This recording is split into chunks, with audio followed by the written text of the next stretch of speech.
Hello again, nerds. It's time for your weekly news update. This week we have in music some tours that somehow we forgot to talk about last week, as well as disappointing news in the video game section for Nintendo fans. Chris Claremont is returning to a fan favorite character in comic books, so kind of the opposite of gaming news, as well as more TV trailers somehow, and significant follow-ups on some Halloween-themed movies we've been keeping tabs on, as well as a brand new rumor that tells us exactly who is supposed to be playing Wolverine in the MCU going forward. All of that and a bunch more, so let's jump into it.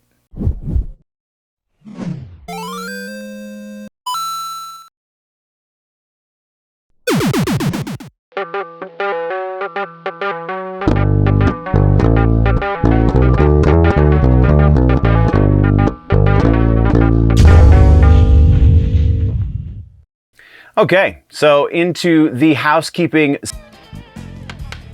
section we go. This week in housekeeping, nothing significant necessarily. We're starting the countdown, as it were. We are approximately 2 months out from the off season. So let me explain to you, because we do have quite a few new viewers since last year. Just so we're not going to stop making the news. The news isn't going to stop happening, which means we're not going to stop reporting on it. However, the format will change because this pre-recorded, heavily edited format is a little difficult for me to upgrade between seasons. So what we're going to do is, like we did last year, we're going to switch over to live shows on either Tuesday or Wednesday nights. It kind of depends on a number of factors, but it will be one of those two nights every night. For those of you who are watching on anything other than the main YouTube channel, or if you are listening on one of the audio platforms, then it will be uploaded the following day from the live broadcast. So there will be still news. We will focus mostly on rumors, is generally how those live shows go. Though if there's something significant, we will be pulling that up from week to week as well. But the live shows like that are largely unedited, and especially when we're in the middle of the live broadcast, there's no editing going on, which makes it a lot easier on me on the back end, so I can focus on updating graphics and just generally preparing for the second season. If there's a new show I want to try and roll out or something along those lines, it allows for that, which is also why it takes a few months to do, because we are still producing the show to a certain degree. So we generally go from about mid to the end of November through to about the end of January, beginning of February, depending on how many assets I need to reproduce, or whatever I'm getting ready for as far as the following season goes. So all of that is to say that things are going to be changing in about 2 months, and then we'll be getting ready for, I believe it is season 6 on the main channel, and then everything else is kind of wherever you came in along the road. That is what we're doing. So yeah, that is our housekeeping. There will be a couple of bumps in the road between now and then, just because trying to get interviews with musicians, rock stars, if you will, and then going to the shows to do the interviews, or just to go to the shows, is going to create hiccups. So we might have 1 or 2 strictly rumor episodes like we did a few weeks ago, which, it kind of is what it is. And yeah, that's I think everything that we are planning on. If there is any major updates to that, or if something happens, some dire situation happens that we are unable to produce a proper episode between now and then stay tuned to the socials. You can find me over on basically Twitter is the one that I keep the most tabs on. The Instagram is also, or Twitter X, I guess they call it now. Also Instagram, I'm there kind of frequently, but mostly Twitter and YouTube are the social media platforms of choice. Rumble has no social interaction options. I do check the Rumble from time to time, but that doesn't really do a whole lot as far as the creator side interacting with the audience. So yeah, if you want to keep up to date with everything going on behind the scenes, and the best way to do is follow the Twitter, follow both YouTube channels, because updates go out on both of those channels, Generally Nerdy as well as Nerd News Clips. I believe that is all the rambling housekeeping we have for this episode. So yeah, let's just jump right into the news, shall we? Let's get into the music section, if you will. So in music, we have honestly a whole crap ton of brand new music to talk about. A little more on the metal side this week than last week. We also have some tours and festivals to talk about that were on the notes last week but somehow got missed, as well as deathcore vocalist has announced his bid for president. Yeah, we're going to get into that, but first, let's jump into follow-ups and corrections. We do actually have a follow-up this week. We talked previously about the Oni song Aura.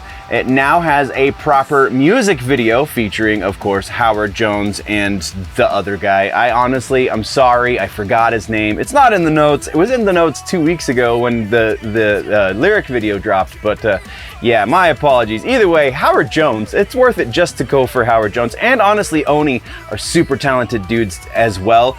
So yeah, the video is really cool. Go check it out. Link in the description. So from there, let's jump into new music this week. We have a giant new music section. So let's talk about this new Vended music video. Now, Corey Taylor and Sean Crahan from Slipknot, their sons, have a band called Vended. Vended has put out a new song. It is called Am I the Only One? It is, I believe, off of a brand new EP, though I was unable to find that information specifically, but the sonic differences from this and the last release are so dramatic, you gotta think that it's from a new EP, or LP even. The name of the song, once again, Am I the Only One? This is progress in a young band that is super refreshing. With the release of this new single, it feels a lot less like nepotism and a lot more like just some talented kids who are finally getting what they deserve. Go check out the new Vended track for sure. Then we're talking about a new track from a band that I honestly thought had broken up. Blue October has dropped a new one. Down Here Waiting is the name of the track. This feels like Blue October dance music. By and large, that's kind of what this is.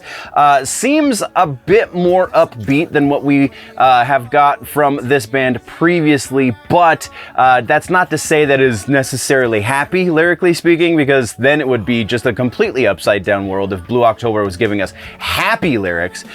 This is a curiosity, I feel like, because if you are a fan of old school Blue October, you're gonna see some things in here that really resemble that, but by and large, this is a very different sound from what at least my ears are used to from this band. So this is a recommend, if for no other reason than just to see the evolution of a very interesting band. If you're a fan of these guys, you're gonna like it. If you've never heard of them before, give this one a try, again, just to see an interesting amalgamation of sound. But yeah, that is Blue October, Down Here Waiting.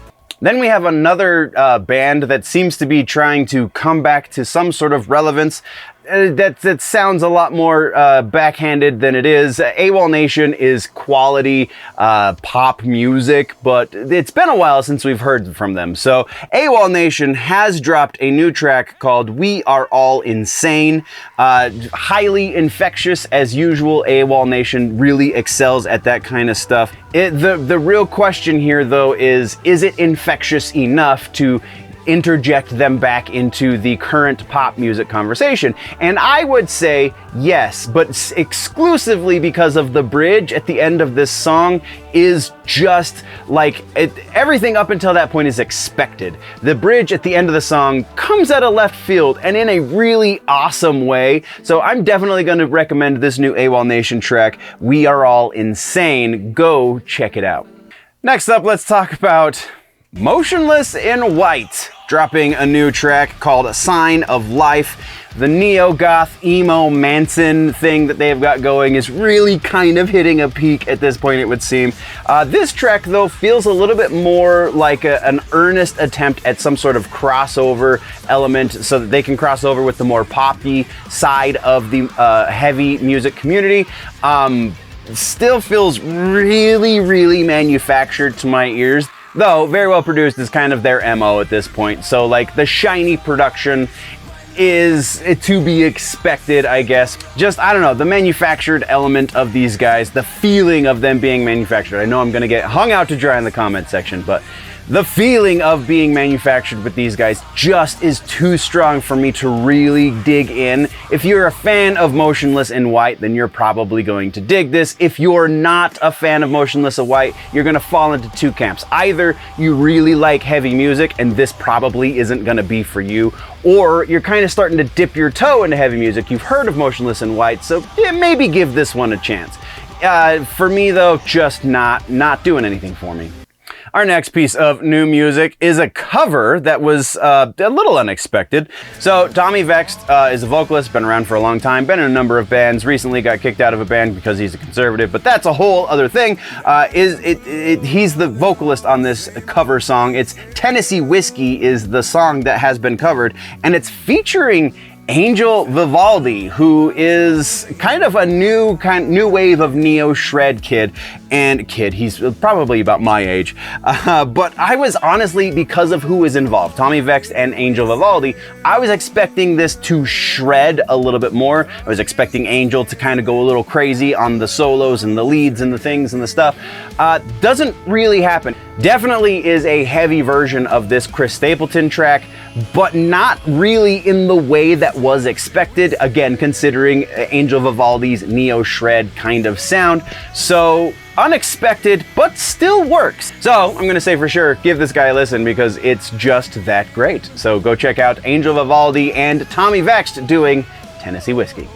Next on the list of new music, we finally got that track from the Rolling Stones. The name of the track is Angry, not whatever the Don't Be Angry at Me, I think was the suspected title when we talked about this track previously. New music video has dropped for it as well, starring Sydney Sweeney driving through LA in a convertible because they're freaking the Rolling Stones and they can do whatever the hell they want.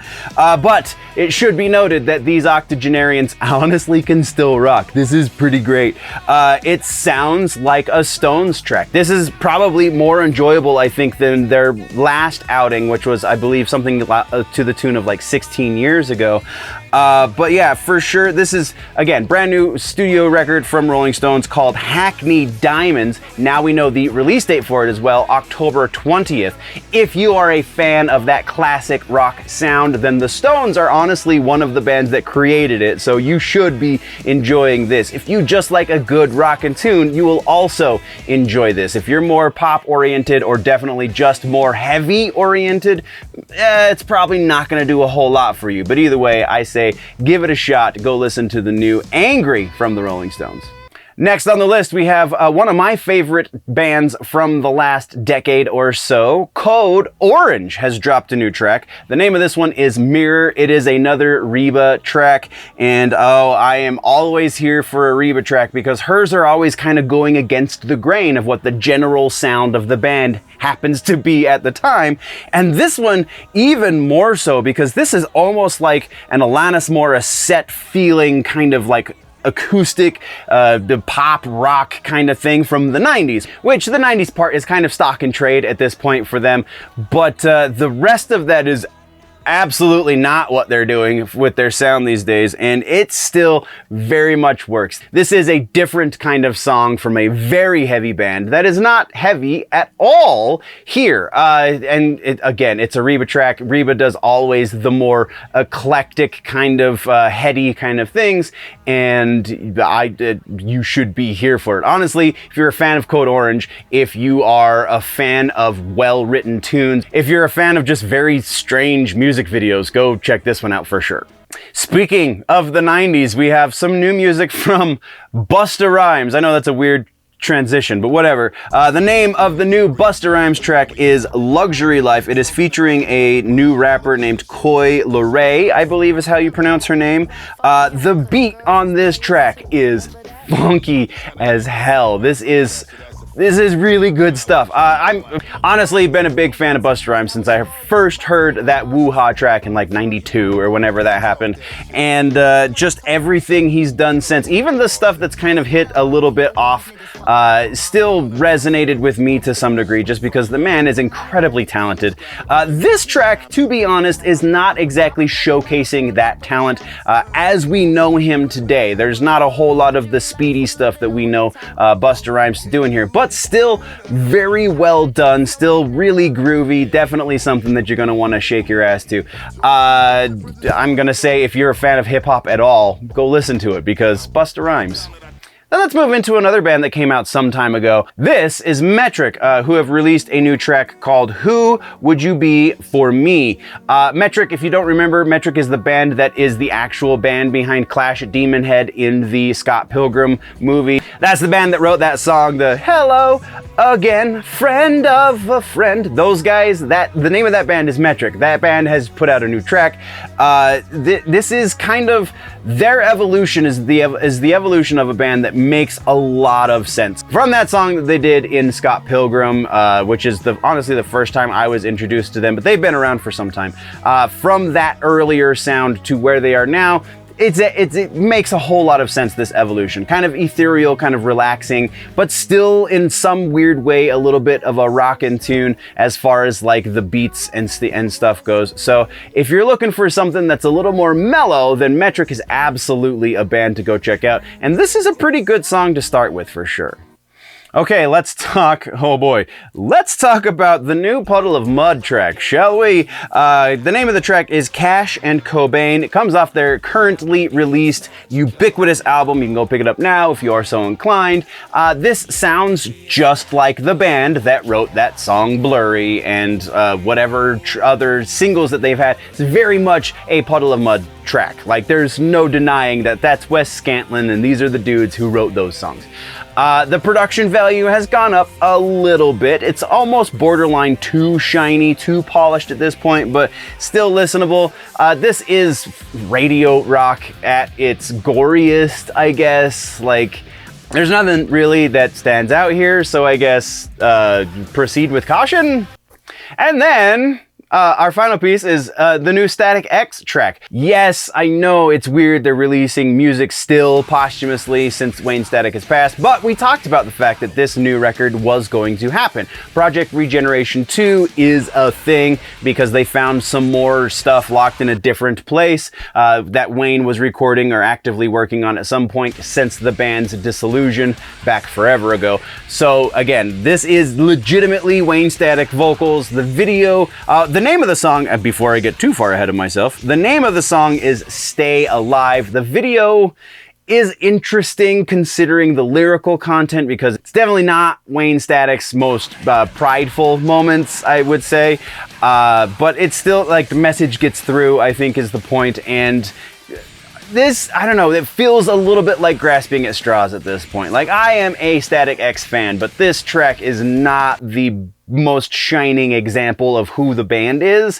So I don't know, if you're a fan of Static X, you're gonna dig it at least a little bit. If you've never listened to Static X, maybe start with something a little earlier. Even the first Project Regeneration record is better than this. Not to say this is bad, it's just not great. And you come to expect greatness from Static X, I think. And now, finally, we get into tours and festivals. These are honestly tours that were announced and were in the notes for last week's episode, and I don't know how, I mean, I did kind of screw up the notes a little bit, so that kind of explains it, but still, it was silly. I didn't even realize I skipped over it until I was in the editing stage and was like, well, I guess this is going up without a tour section. So let's correct that this week, shall we? First up in the tour section, we have Bastardane. James Hetfield from Metallica. His son has a band called Bastardane. These guys very much do not sound like nepotism incarnate. This is definitely a band that stands up on their own 2 feet and has since their inception, I would feel. They announced that they are going out on tour from October 5th in Atlanta, Georgia through October 14th in Savannah, Georgia. Georgia. There is quite a few more dates on there than it would seem, and they're not just staying in the South, but largely staying in the South. Support is coming from a band called Fury, and you can find tickets on sale through the link in the description. So go check that out. Next up on the tour schedule, we have The Who announcing a new tour. Not WHO, but HU. That band that mixes metal music with traditional Mongolian music, yeah, those guys, they're going out on tour. It's starting October 9th in San Francisco, California, runs through October 26th in Phoenix, Arizona. No supporting acts have been announced just yet, so you can go follow the link in the description to get tickets and also to see if a supporting act has been announced for your area. Specifically, again, as of researching this piece, no support just yet. And then our final piece comes from Slaughtered to Prevail, which I honestly already have tickets for and still somehow forgot to talk about it last week. So again, my apologies. So Slaughtered to Prevail going on tour November 2nd in Riverside, California, runs through November 24th in Santa Cruz, California. Again, they go quite a bit away from California and then they come back too. So that's how that works. No support for this has been announced just yet either, but once again, link for tickets can be found down in the description. Go get them, go check it out for sure. Absolutely, 100%. It's going to be a hell of a show. From there, that's all we've got for tours and festivals. Let's talk about regular ass news, shall we? We do have one piece, and it's kind of a big piece in regular ass news, and that is around Attila frontman Chris Franzak. I think I'm saying that name. He goes by Franz, so whatever. He has announced that he is going to be running for president. And not just is he running for president, he's going to try and get the libertarian bid for president. So he's going to have some pretty stiff competition because pretty sure the Libertarian Party is already backing a very different candidate. Go watch some Tim Pool, you'll see what I'm talking about. And one of the tentpole issues for his platform is the Vans Warped Tour. Apparently, that is going to be how he starts to combat mental illness and things, is by reinstating the Vans Warped Tour, because, and I mean, I can see that there is some sort of like thought put into this. Just, is it the right kind of thought, and is it sober thought? His logic behind this is that when he was a kid, and when many of us were kids, one of the best and most grounding things that we did every year was go to Vans Warped Tour. I went to a number of them myself throughout my high school years. I went through quite a few of them, high school and shortly thereafter. So that's his logic for, like, I think Vans Warped Tour is a good thing, and it helps battle mental illness. But is that really a platform for a presidency? Really?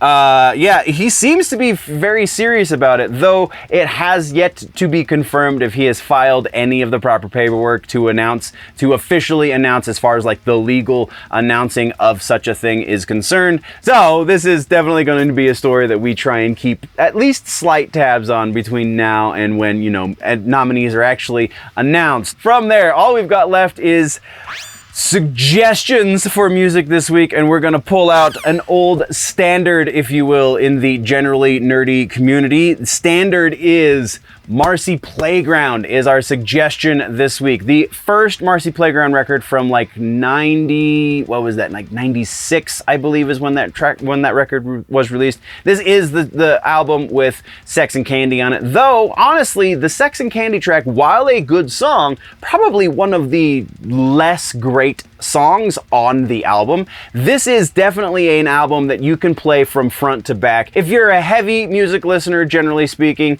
then there is going to be a little bit on here for you, specifically like the opening track Poppies, and some of the lyrical content in here is going to appeal to somebody who generally listens to more aggressive music. But also, this is just well-written pop rock. This is some of the best melodies and harmonies you're going to hear in the genre ever, let alone from the last like 20 to 30 years. So absolutely one of my favorite records of all time. Go listen to the first release of Marcy Playground.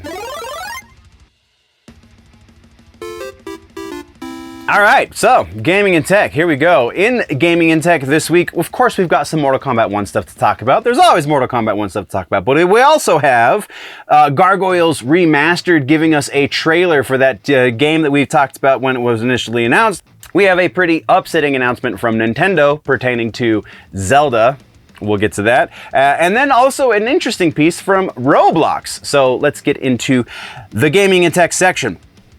Let's kick things off. We have no follow-ups or corrections, but we do have some trailers. And we honestly have, coming out the gate, 2 trailers from Mortal Kombat. First off, since we last spoke, with the Nitara trailer has been released, officially confirming that Nitara is going to be a character in the game. Her gameplay looks pretty great. I'm gonna be completely honest.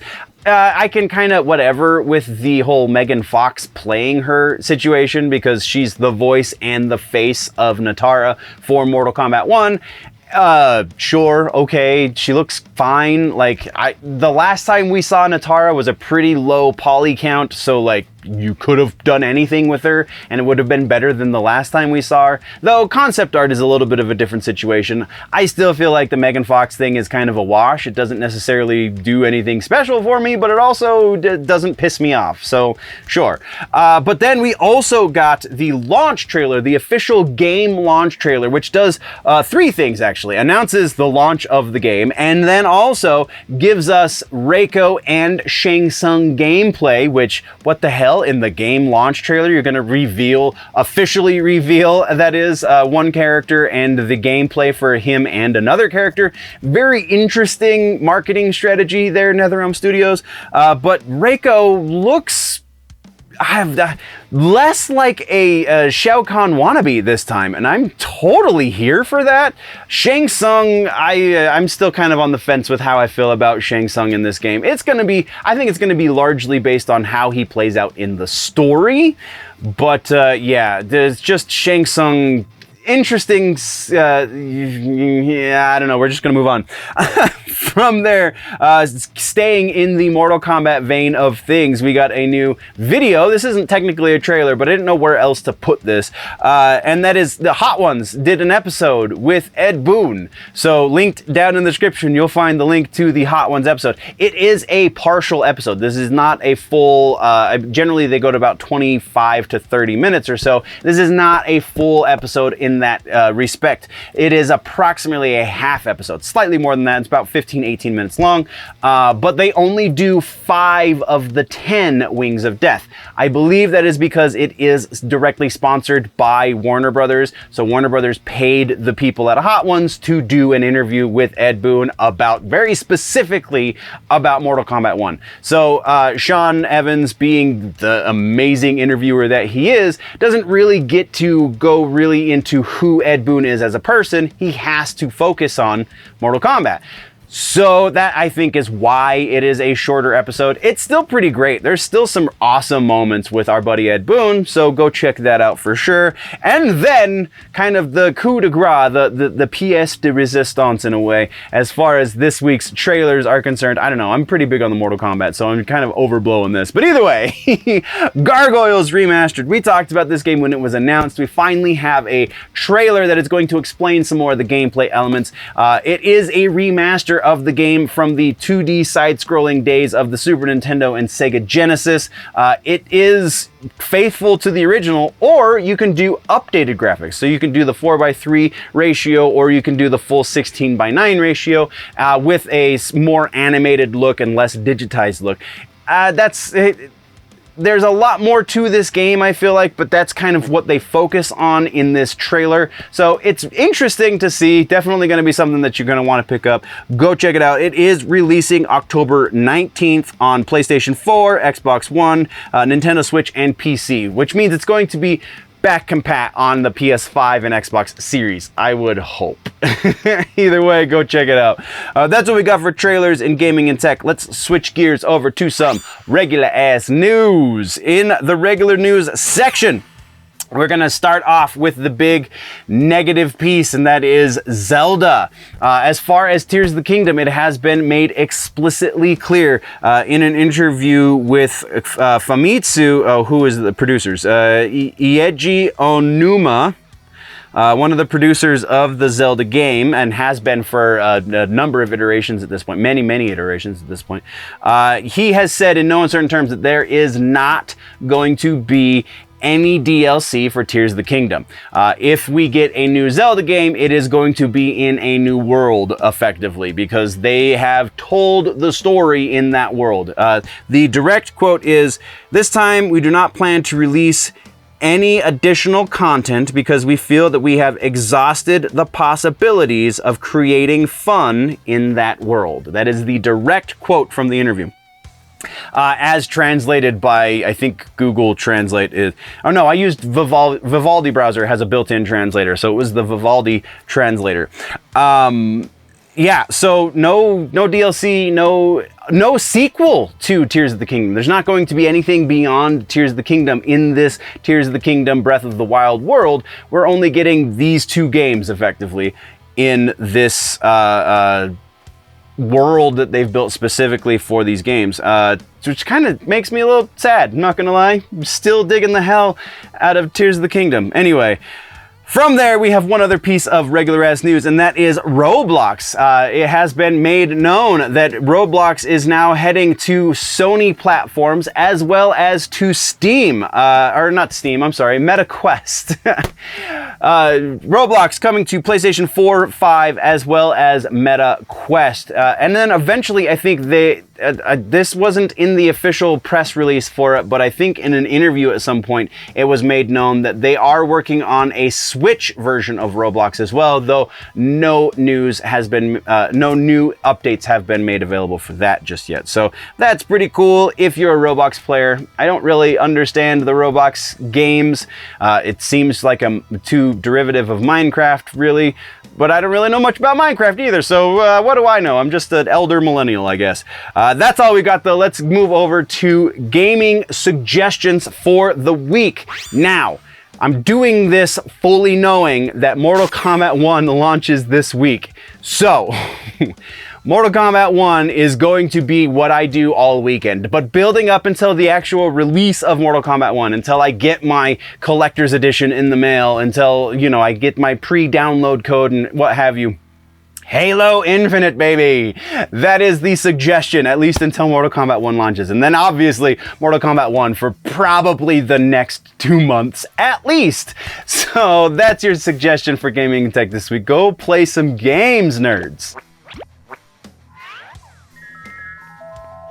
Comic books and books. We got a bit of news this week. No follow-ups, no trailers, none of that stuff. Just some regular old news featuring the announcement of a winter special for a Dark Horse comic, as well as Chris Claremont coming back to a fan favorite character. And then we have another holiday special from another very interesting comic series that I didn't really think we were going to get a holiday special from. So let's get into all of that. First thing, the Dark Horse comic book Hellboy has been announced to be getting its winter special. This is an annual thing. They do this every year. But this year's winter special is titled Hellboy Winter Special, The Yule Cat #1.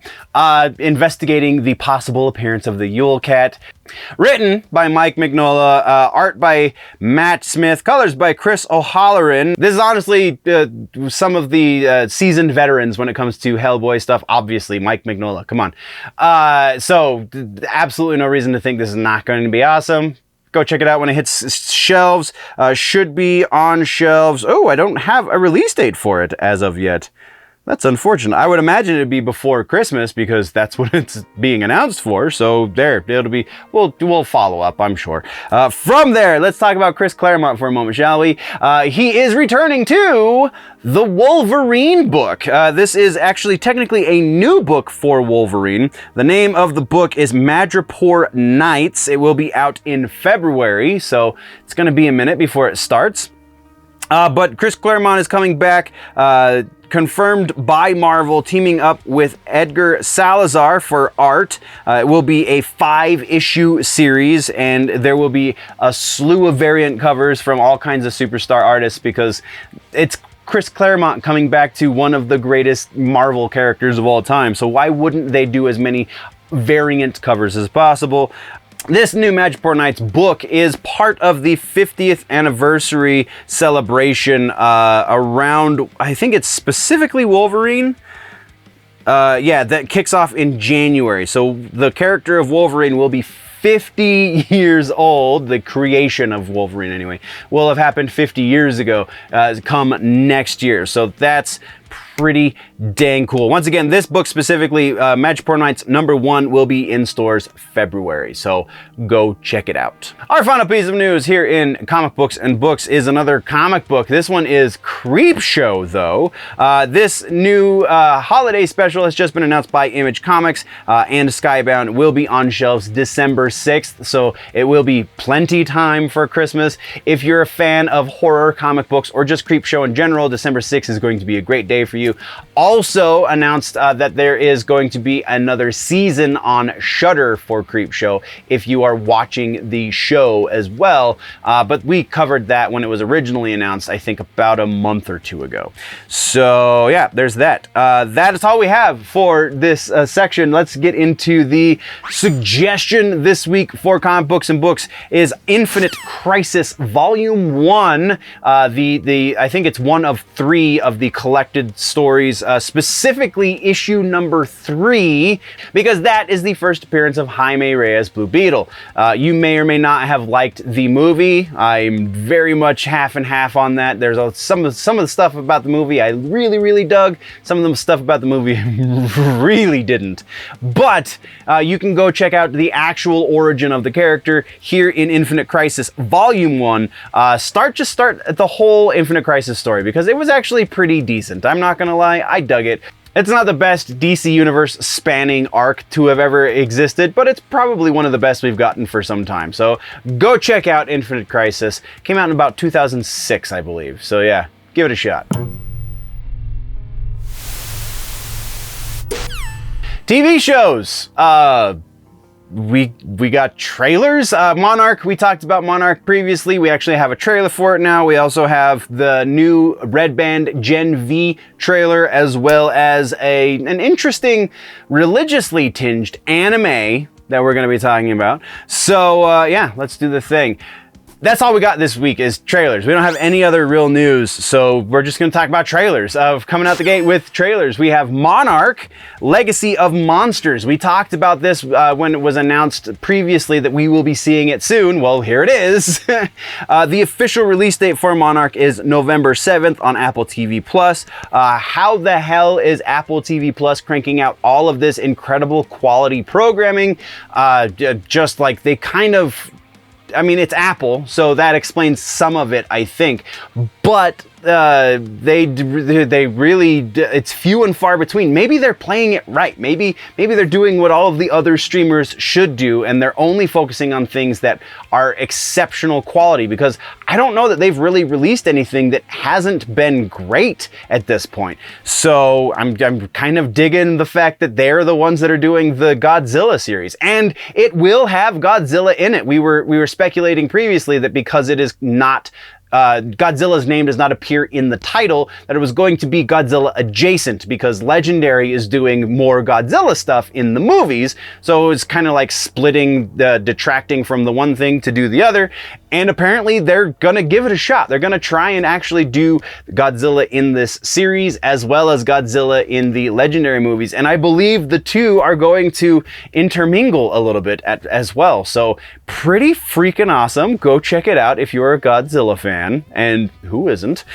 From there, we also have the new American Horror Story Delicate trailer. Oh Lord. Yeah, this is a thing. September 20th, so we are not that far out. I don't know. I really don't know how I feel about this. There is a little bit of decent setup going on in this trailer, so maybe there will be a decent season to come out of this Kim Kardashian-ness. But like, how is it that this trailer is like a minute and a half long and Kim Kardashian is on screen for maybe 15 seconds, and I already do not believe for an instant that she's even halfway decent actor? Like, this is, oh, it's just so bad. I mean, the rest of the cast seems to be doing fine, but like, there's just that Kim Kardashian cannonball bringing everything down in the middle, right?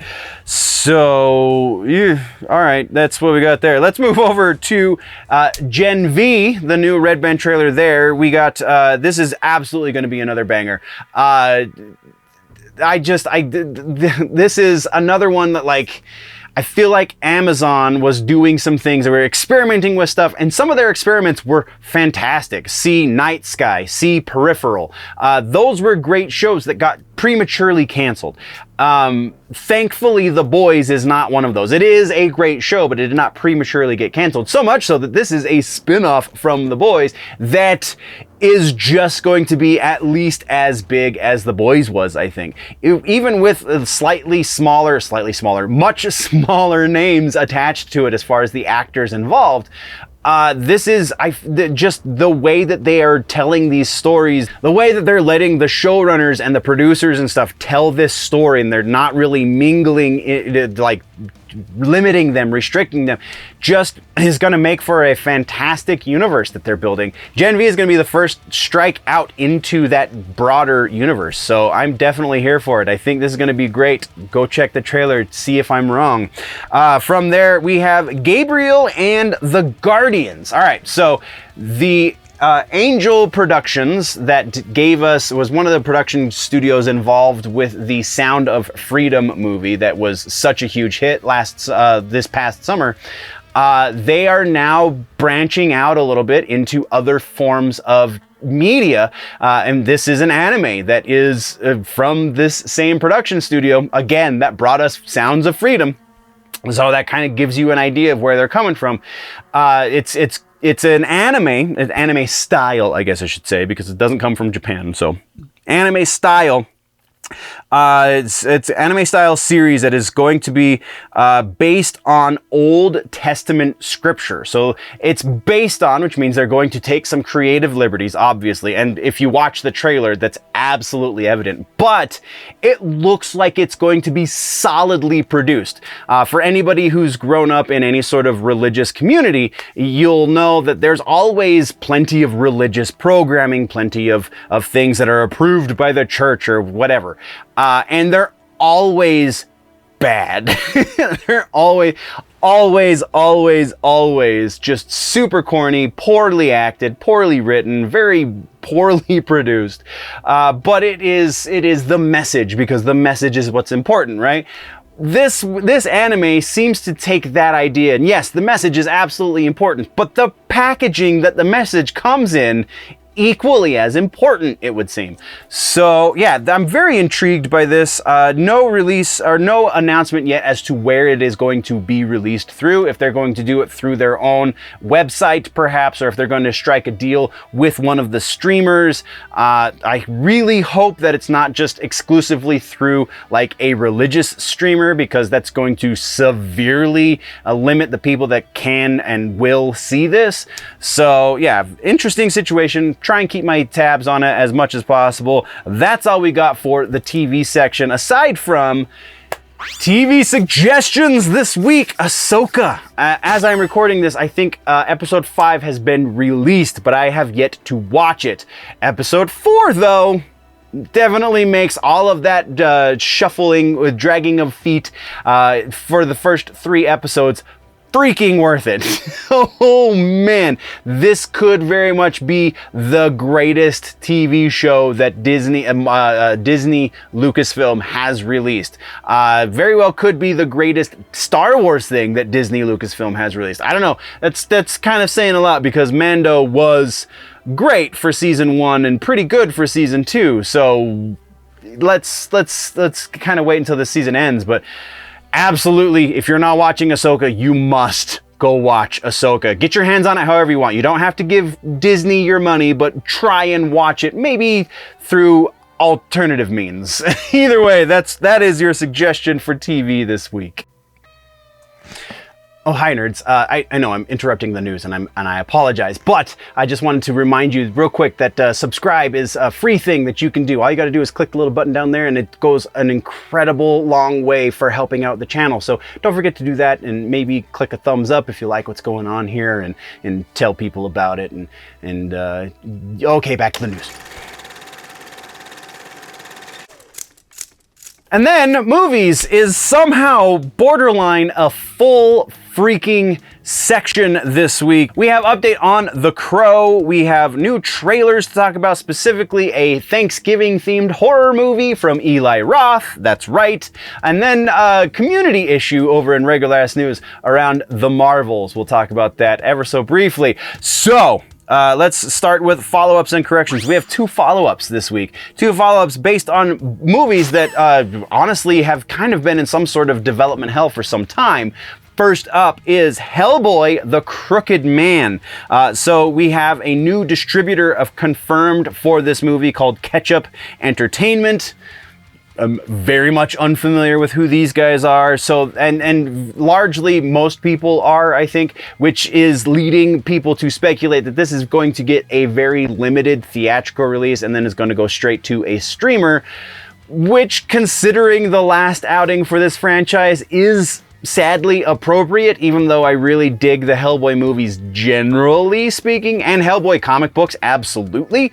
So yeah, there is distributor attached to it, but that's all the update we have so far. So let's move over to the other one, which is The Crow. Bill Skarsgård starring The Crow. It's somewhere in development still, but we now have official confirmation that Lionsgate has purchased the rights to this movie, which means it will get a proper theatrical release, very likely, I guess. And also it will be going to one of the major streamers. It's not going to go to like Shudder or anything along those lines. It is going to be probably on who does Lionsgate distribute through? Usually I think it's Netflix, I'm pretty sure. So yeah, we're going to see The Crow with Bill Skarsgård happen, assuming the writer's strike doesn't completely throw too many monkey wrenches in the works and it just kind of dies in that development hell. So that's what we got for follow-ups and corrections. Let's talk now trailers. We got a teaser trailer for Aquaman 2. This is kind of the most egregious example of this situation I think that we've seen in some time. So teaser trailers, generally speaking, are like, 15 to 30 seconds, and they don't really reveal a whole lot, but they do reveal when the proper 2.5-minute trailer is going to be released. Generally within like 2 or 3 days, I think, is the most egregious version of this that we've seen up to this point. And now it's getting just a little bit further out. This time around, we're waiting 4 days. So almost a week from the teaser trailer to the proper trailer. It just seems so dirty and like, why not just release the teaser trailer and be like, hey, tomorrow during this big event, we're going to be releasing the proper trailer, because that's usually what the teaser trailers are used for, but whatever. Aquaman 2 teaser trailer, some footage from the movie, a little bit, largely just a line from Yahya Abdul-Mateen II, talking about burning everything that Arthur Curry, yeah, brain fart.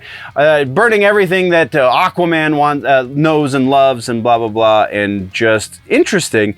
There's been some rumors around this that there's going to be some issues between who is the antagonist and who is the sidekick in this. We're not going to talk about it in this week's rumor mill because I want to try and find confirmation from somebody else. But either way, Aquaman 2, go check out the teaser trailer, and you got a couple days yet before the proper trailer launches. From there, let's talk about this other new trailer. Or the next new trailer, I guess we've got a few more. The next new trailer is a movie called Thanksgiving, which is a horror movie from Eli Roth. So, sure, I'm always down for a holiday-themed movie, specifically one that is not Halloween or Christmas. So yeah, new Thanksgiving movie in general is a welcome. And Eli Roth, so it's going to have a little bit of a budget, so it's not going to be like Thanksgiving or God, there's a couple other ones that are coming to mind. I can't think of their names though, that are just terrible as far as horror movies go. The brief description of the movie is as follows. After a Black Friday riot ends in tragedy, a mysterious Thanksgiving-inspired killer terrorizes Plymouth, Massachusetts, the birthplace of the infamous holiday. Like I said, directed by Eli Roth, written by Eli Roth and Jeff Rendell. I don't know what else Jeff has done. Produced, blah, blah, blah. Cast is going to feature Patrick Dempsey, Addison Rae, Milo Manheim, Jalen Thomas Brooks, Neil Verlaque, and Rick Hoffman, and Gina Gershon. So some like bigger names in there, some little washed up names, and some new names. So that sounds like a little promising. I'm not gonna lie. Like, I couldn't find a release date specifically for it yet. I do know that it is going to be in theaters. Actually, no, I think the release date is at the end of the trailer. I just didn't write it down. So go check the trailer and you'll see when the movie's going to be released. Yeah, pretty freaking interesting. Let's move on. From there, we got a new trailer from Netflix. They recently acquired the rights to the Spy Kids movies. Recently, it was, I think, like 2 or 3 years ago. Spy Kids movies. So they're releasing a new Spy Kids movie called Spy Kids Armageddon. Netflix's first stab at the franchise is going to be directed by Robert Rodriguez, like the previous installments of the movie series have been. Going to feature Zachary Levi, because sure. Release on Netflix is September 22nd, and this very much seems like kind of an amalgamation of the first 3 movies. Like, they're taking key elements of the plots of the first 3 movies and making a new movie based on those key elements. You've got the part of it where it takes place in a video game, part of it where the kids become spies, and then I forget what the second movie was, but it's basically like the key elements of those major plot points are this movie. That is what this movie is. So yeah, not boding super well for Netflix. Then we have one final trailer just launched this morning as I'm filming. Pet Sematary is getting a prequel. I believe we've talked about this previously. We got the trailer for it. I don't know how I feel about this trailer, honestly. Literally just watched it before turning the camera on, so go watch it. Let me know what you think. It doesn't feel quite cash grabby. I mean, I'm not gonna say it feels like a cash grab, but it feels mildly disingenuous, if I can say that. I don't know. It also looks like there's a strong possibility it could be good. So that's what I mean by I don't really know how I feel about the trailer. Release date we do now know is October 6th for the Pet Sematary prequel. So go check that out. And then let's jump over to regular ass news and let's talk about this situation surrounding the Marvels, and specifically the standees that we're dealing with for the standees. So I don't know. Let's try and do this. So the big cardboard cutout things that live in movie theaters, and when we're talking about video games, they get them in gaming stores and stuff like that too. Those are called standees. The artwork that is on the new Marvel's standee is iffy. Let's just say that, I guess. So if you look, and the images that I could find are not the greatest, but you can still kind of see what the community is taking issue with. The Photoshop job on Brie Larson's face is almost like they took like a couple of different pictures of her and tried to mash them together as one, which is a strange choice, because I think one of the comments said it looks like somebody tried to Photoshop Vin Diesel into Brie Larson, which strangely accurate. And then also, if you look at Iman Vellani, her Miss Marvel, it's like they didn't have a shot, that action pose shot without the mask. They didn't think to just take a backup shot just in case they wanted one without the mask. So they edited the mask out, and Lord knows that's always gone over well previously in cinema history, right? Like when Henry Cavill had a mustache that he couldn't shave off, that went over super well too, right? Oh man, just this...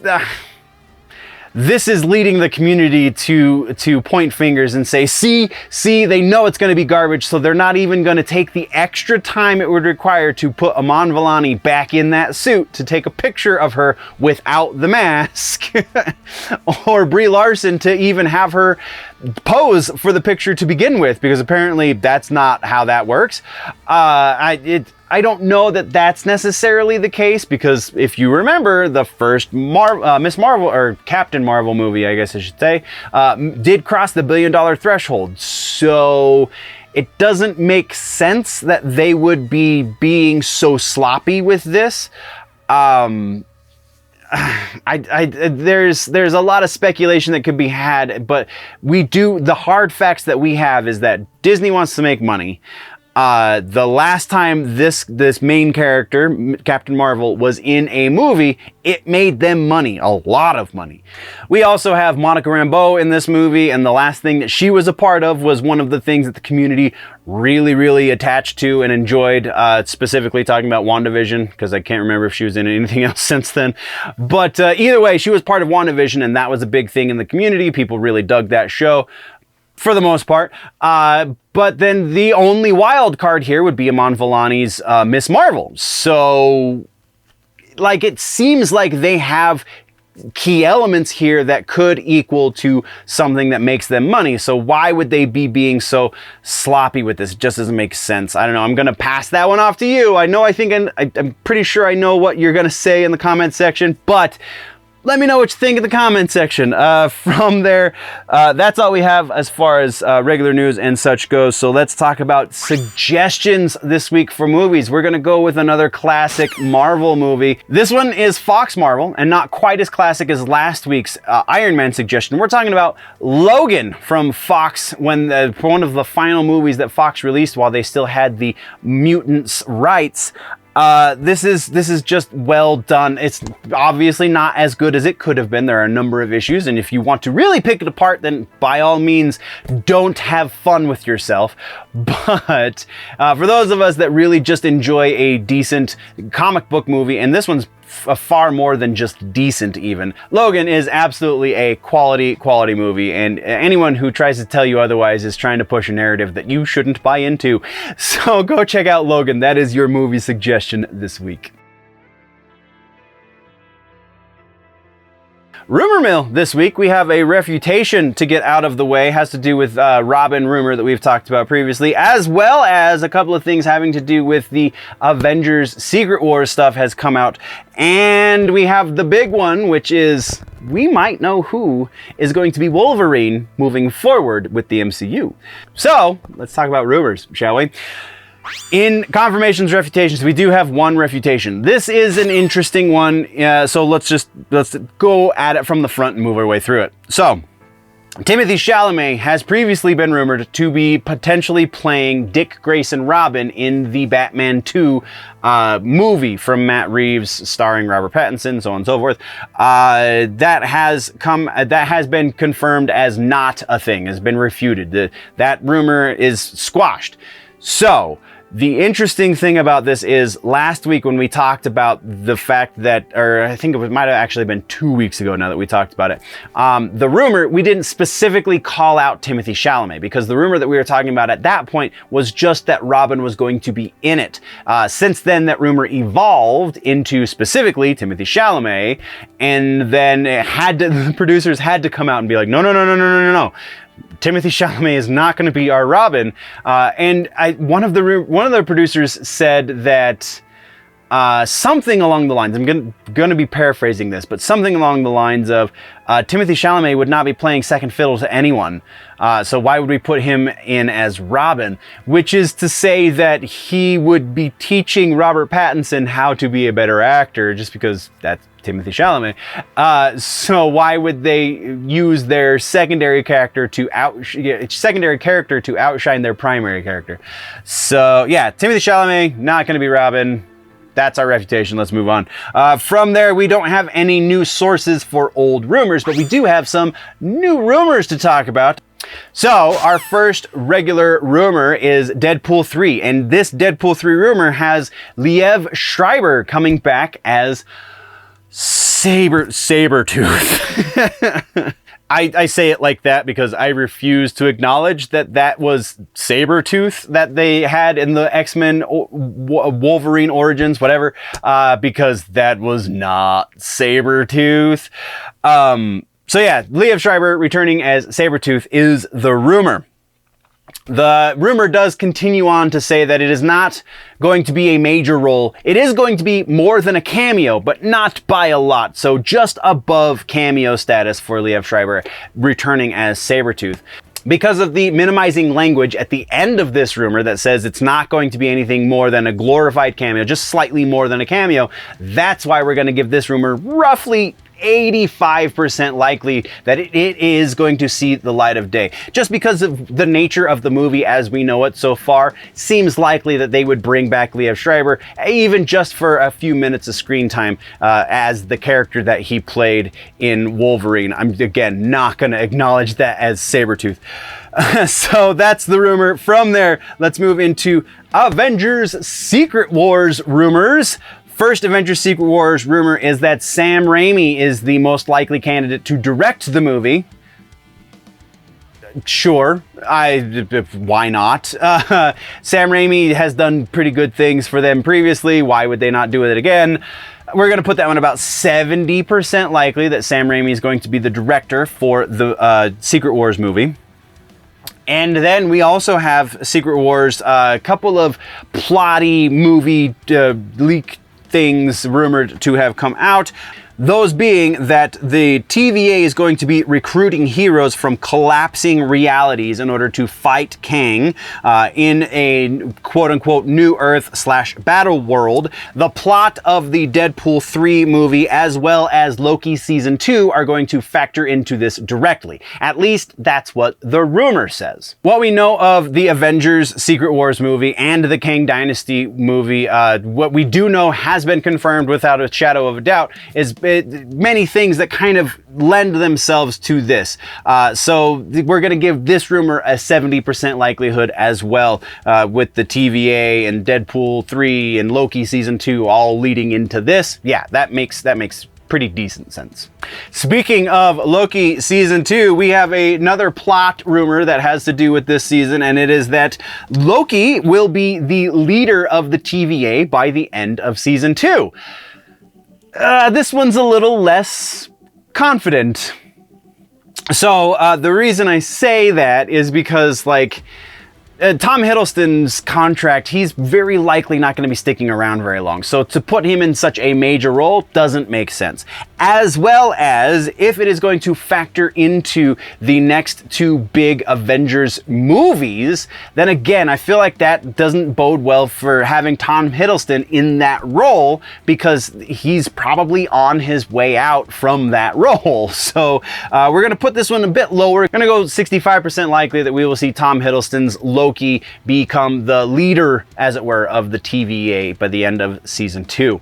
And then our final rumor, Wolverine. All right, so this one's not actually very likely. The rumor is that Wolverine, the actor that they have chosen to go forward in the MCU, Feige says this is the guy, according to rumor, is Hugh Jackman. Really?